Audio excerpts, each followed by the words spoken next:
رائیونڈ کا سالانہ عالمی تبلیغی اجتماع۔ تفصیلات کے مطابق رائیونڈ کا سالانہ عالمی تبلیغی اجتماع 2025 آج 6 نومبر بروز جمعرات کی شام عصر کی نماز کے بعد سے شروع ہوگا، جو 9 نومبر اتوار کی صبح 9 بجے اختتامی دعا کے ساتھ اختتام پذیر ہوگا۔ اجتماع کے اختتام پر ملک و بیرون ملک سے آئے ہوئے شرکاء کو مختلف علاقوں کے لیے تشکیل دی جانے والی جماعتوں میں تقسیم کیا جائے گا، جو اسلام کی دعوت و تبلیغ کے فریضے کو آگے بڑھانے کے لیے اپنی اپنی منزلوں کی جانب روانہ ہوں گی۔ یاد رہے کہ یہ اجتماع ہر سال باقاعدگی سے منعقد ہوتا ہے، جس میں دنیا کے مختلف ممالک سے علماء کرام، مشائخ، مبلغین اور ہزاروں تبلیغی بھائی شرکت کرتے ہیں۔ اسے حرمین شریفین کے بعد عالم اسلام کا سب سے بڑا دینی اجتماع قرار دیا جاتا ہے، جہاں ہر قوم و نسل کے مسلمان جمع ہو کر اسلام کے عالمگیر مذہب ہونے کی عملی جھلک پیش کرتے ہیں۔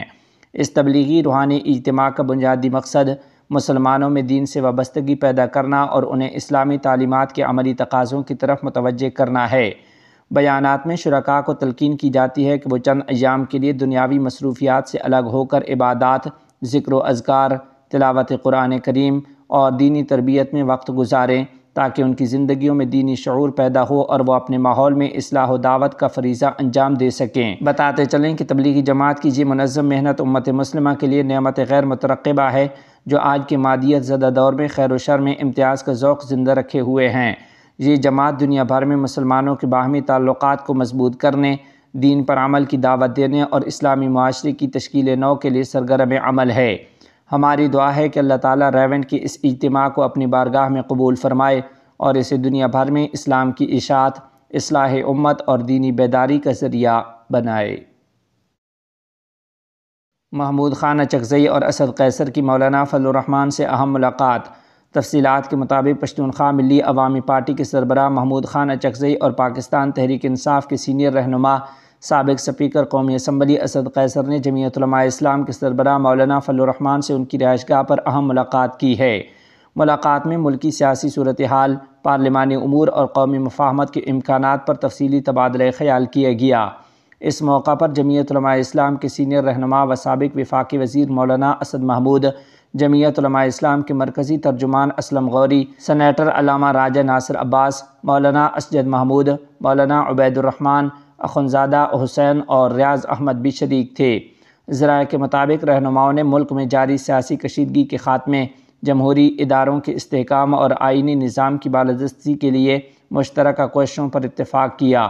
ملاقات خوشگوار ماحول میں اختتام پذیر ہوئی۔ خدمات مولانا سمیع الحق شہید کانفرنس۔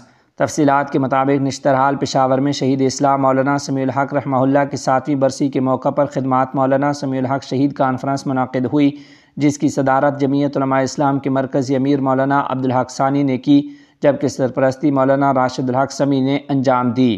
کانفرنس میں جمعیت علماء اسلام، جماعت اسلامی، اہل سنت والجماعت اور مختلف دینی جماعتوں کے مرکزی و صوبائی قائدین نے شرکت کی، جن میں مولانا عبدالغفور حیدری، سراج الحق، احمد لدھیانوی، سینیٹر مشتاق احمد خان، عبداللہ گل سمیت دیگر رہنما شامل تھے۔ مقررین نے مولانا سمیع الحق شہید رحمۃ اللہ علیہ کی علمی، دینی، ملی اور سیاسی خدمات کو زبردست خراج تحسین پیش کرتے ہوئے کہا کہ وہ اتحاد امت، دفاع پاکستان، نظام اسلام کے نفاذ اور مظلوم مسلمانوں کی حمایت کے علمبردار تھے۔ مولانا عبدالحق ثانی نے کہا کہ ہم مولانا سمیع الحق شہید رحمۃ اللہ علیہ کے مشن کو جاری رکھیں گے اور طاغوتی قوتوں کے سامنے سر نہیں جھکائیں گے۔ مولانا عبدالغفور حیدری، سراج الحق اور دیگر رہنماؤں نے کہا کہ مولانا سمیع الحق رحمۃ اللہ علیہ ایک فرد نہیں بلکہ ایک نظریہ اور تحریک کا نام ہیں، جنہوں نے امت مسلمہ کو جوڑنے اور اسلام کی دفاع کے لیے اپنی زندگی وقف کی۔ مقررین نے حکومت سے مطالبہ کیا کہ شہداء کے قاتلوں کو بے نقاب کیا جائے اور مدارس و علماء کے تحفظ کے لیے عملی اقدامات کیے جائیں۔ کانفرنس میں پاکستان و افغانستان کے تعلقات میں بہتری، اتحاد امت اور ملکی سلامتی کے لیے مشترکہ جدوجہد جاری رکھنے کے عزم کا اظہار کیا ہے۔ ڈھاکہ سہروردی میدان میں 15 نومبر کو ہونے والی ختم نبوت کانفرنس کے حوالے سے خصوصی اجلاس۔ تفصیلات کے مطابق متحدہ ختم نبوت کونسل نے دارالحکومت ڈھاکہ کے نیشنل پریس کلب میں پریس کانفرنس کرتے ہوئے اعلان کیا ہے کہ 15 نومبر کو سہروردی میدان میں ہونے والا بین الاقوامی ختم نبوت اجتماع ایمان و عقیدہ کے تحفظ کی ایک تاریخی علامت بنے گا۔ پریس کانفرنس میں کونسل کے کنوینر مولانا عبدالحمید پیر صاحب مدھوپور اور نائب امیر مولانا محفوظ الحق نے مشترکہ طور پر بیان پڑھ کر سنایا۔ انہوں نے کہا کہ قرآن و سنت کی واضح تعلیمات کے مطابق حضرت محمد صلی اللہ علیہ وسلم آخری نبی ہیں، ان کے بعد نبوت کا کوئی دعوے دار جھوٹا اور گمراہ ہے۔ علماء نے کہا کہ قادیانی یا احمدی گروہ مرزا غلام محمد قادیانی کو نبی مان کر اسلام کی بنیادی عقیدے کی مخالفت کر رہا ہے، اس لیے دنیا کے مختلف اسلامی ادارے اور عدالتیں انہیں غیر مسلم قرار دے چکی ہیں۔ انہوں نے مطالبہ کیا کہ بنگلہ دیش میں بھی قادیانیوں کو قانونی طور پر غیر مسلم اقلیت قرار دیا جائے، انہیں اسلامی اصطلاحات کے استعمال سے روکا جائے اور دستور میں عقیدہ ختم نبوت کا تحفظ یقینی بنایا جائے۔ علماء نے بتایا کہ قادیانی گروہ مسلم نام استعمال کر کے عوام کو گمراہ کر رہا ہے، ان کے مراکز کو مسجد کہنا اور اسلامی کتب کے نام پر اپنی تحریریں پھیلانا عوام کی ایمان کے لیے خطرہ بن چکا ہے۔ پریس کانفرنس میں موجود رہنماؤں نے عوام سے اپیل کی کہ 15 نومبر کو سہروردی میدان ڈھاکہ پہنچ کر عقیدہ ختم نبوت کے تحفظ کے لیے عظیم الشان اجتماع کو کامیاب بنائیں اور اتحاد و ایمان کا مظاہرہ کریں۔ یاد رہے کہ اس تاریخی ختم نبوت کانفرنس سے دارالعلوم دیوبند کے محتمم مفتی ابوالقاسم نعمانی، جمعیت علماء ہند کے صدر مولانا محمود اسد مدنی اور جمعیت علماء اسلام پاکستان کے سربراہ مولانا فضل الرحمان جیسی اہم عالمی شخصیات خطاب کریں گی۔ ختم نبوت کانفرنس ڈھاکہ کے حوالے سے منعقدہ آج کے اجلاس میں مختلف دینی و ملی تنظیموں کے رہنماؤں نے شرکت کی ہے۔ زندگی کے آخری ایام عوامی خدمت کے لیے وقف کرنا چاہتا ہوں۔ تفصیلات کے مطابق جمعیت علماء اسلام بنگلہ دیش کی مرکزی صدر ممتاز عالم دین اور سلیٹ 5 حلقے سے قومی اسمبلی کے امیدوار مولانا عبید اللہ فاروق نے کہا ہے کہ ملک کے عوام اس وقت ایک نہایت نازک اور غیر یقینی دور سے گزر رہے ہیں۔ اگرچہ 2 دہائیوں پر محیط آمرانہ دور کا خاتمہ ہو چکا، لیکن مجموعی طور پر ملک کی آزادی اور خود مختاری ابھی تک پوری طرح محفوظ نہیں۔ ایسے حالات میں عوام کی جان و مال کے تحفظ اور قومی استحکام کے لیے ایک آزاد و منصفانہ انتخاب کے ذریعے عوامی رائے سے قائم ہونے والی حکومت ناگزیر ہے۔ انہوں نے کہا کہ اگر عوام نے مجھ پر اعتماد کیا اور حمایت بخشی تو میں اپنی زندگی کے آخری لمحات تک سلیٹ 5 کے عوام کی خدمت، علاقے کی ترقی اور محروم طبقات کے حقوق کی بحالی کے لیے وقف کر دوں گا۔ مولانا عبید اللہ فاروق نے یہ بات بدھ 5 نومبر کو سلیٹ شہر میں مقیم ذکی گنج اور کنائی گھاٹ کے علماء، دانشوروں اور معزز شہریوں کے ساتھ ایک اہم ملاقات کے دوران کہی۔ یہ اجتماع کھجور کے درخت کے انتخابی نشان کی مہم کے سلسلے میں منعقد کیا گیا، جس کی صدارت بزرگ عالم دین علامہ محمد بن ادریس شیخ لکشمی پوری نے کی، جبکہ نظامت مولانا ابوالحسین چتولی اور مولانا ریحان الدین نے انجام دی۔ جمعیت کے صدر نے کہا کہ شہری حقوق کے تحفظ، پرامن بقائے باہمی اور ایک مثالی، مستحکم و انصاف پر مبنی ریاست کے قیام کے لیے ضروری ہے کہ تمام مذاہب کے پیروکار مسلمان، ہندو، بدھ اور عیسائی برابر کی آزادی کے ساتھ اپنی رائے کا اظہار کر سکیں۔ انہوں نے کہا کہ میں ذکی گنج اور کٹائی گھاٹ کی ترقی کے لیے تمام طبقوں کے باہمی تعاون سے کام کرنا چاہتا ہوں۔ مولانا عبید اللہ فاروق کا مزید کہنا تھا کہ انتقام کی سیاست، بتہ خوری، ٹینڈر مافیا، دہشت گردی، گمشدگیوں اور قتل و غارت کے کلچر کا خاتمہ کر کے ایک صحت مند سیاسی ماحول پیدا کیا جائے گا۔ انہوں نے یقین دلایا کہ وہ اقتدار کے غلط استعمال کے ذریعے کسی کو بے جا مقدمات میں الجھانے یا ہراساں کرنے کی اجازت نہیں دیں گے۔ انتخابات سے متعلق گفتگو میں ان کا کہنا تھا کہ اگر اللہ تعالیٰ نے چاہا اور عوام نے اعتماد کیا تو وہ منتخب ہو کر تعلیم کے فروغ، بہتر مواصلاتی نظام، روزگار کے مواقع، دریا کے کٹاؤ کی روک تھام، معیاری طبی سہولتوں کی فراہمی اور کرپشن سے پاک ترقیاتی منصوبوں پر بھرپور توجہ دیں گے۔ اس موقع پر سلیٹ میں مقیم ذکی گنج و کٹائی گھاٹ کے علماء، دانشوروں، تاجر برادری اور مختلف شعبۂ زندگی سے وابستہ افراد کی بڑی تعداد موجود تھی۔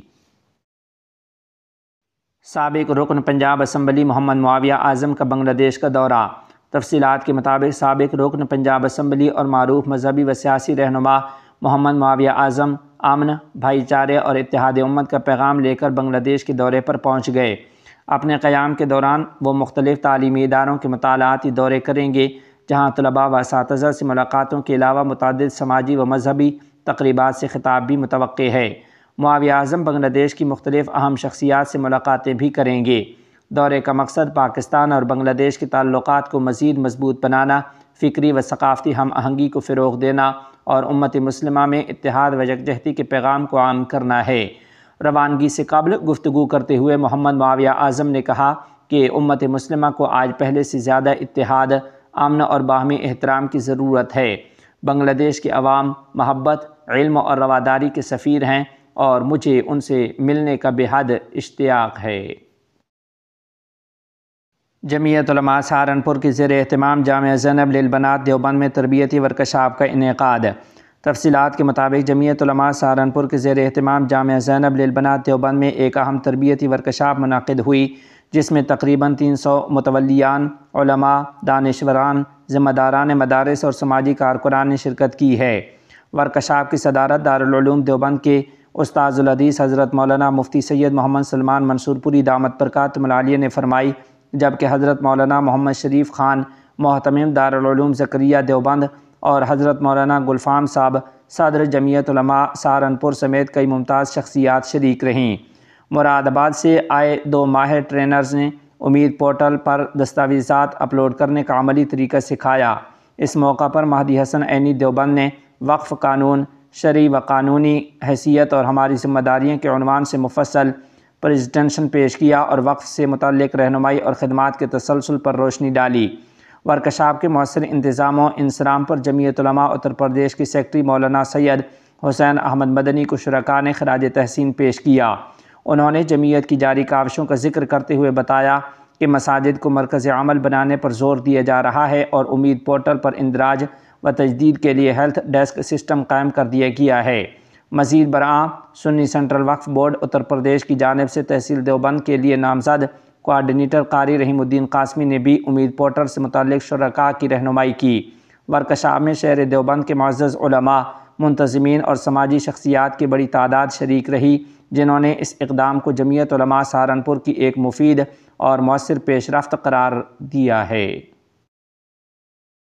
سعودی عرب کی جانب سے مزار شریف کے زلزلہ متاثرین کے لیے ہنگامی امداد۔ تفصیلات کے مطابق خادم حرمین شریفین شاہ سلمان بن عبدالعزیز اور بن سلمان کی ہدایت پر شمالی افغانستان کے شہر مزار شریف میں حالیہ زلزلے سے متاثرہ افراد کے لیے سعودی عرب کی جانب سے ہنگامی امداد فراہم کی گئی ہے۔